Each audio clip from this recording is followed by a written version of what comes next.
মাহি নদীটি কোন পর্বত থেকে উৎপন্ন হয়েছে? সঠিক উত্তর অপশন বি, বৃন্দ পর্বত থেকে। দ্বিতীয় প্রশ্ন, বাংলাদেশের গঙ্গা নদীটি কী নামে পরিচিত? সঠিক উত্তর অপশন সি, পদ্মা। বিজয়নগর সাম্রাজ্যের শ্রেষ্ঠ শাসক কে? বিজয়নগর সাম্রাজ্যের শ্রেষ্ঠ শাসক হলেন কৃষ্ণদেব রায়। ভারতের রেশম উৎপাদনে প্রথম রাজ্যটির নাম কি? রেশম উৎপাদনের প্রথম রাজ্য হল কর্ণাটক। ভারতের কোন শহরে নীলাচল পাহাড় রয়েছে? নীলাচল পাহাড়টি ভারতের গুয়াহাটি শহরে অবস্থিত। মৃগবনী জাতীয় উদ্যান কোথায় অবস্থিত?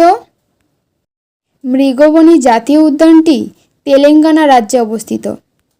পরের প্রশ্ন, কাকে ভারতের ম্যাকিয়াভেলি বলা হয়? সঠিক উত্তর ভারতের ম্যাকিয়াভেলি বলা হয় নানা ফড়নবিশকে। পরের প্রশ্ন, খানোয়ার যুদ্ধ কবে হয়েছিল? 1527 খ্রিস্টাব্দে বাবর ও রানা সঙ্ঘের মধ্যে খানোয়ার যুদ্ধটি ঘটেছিল।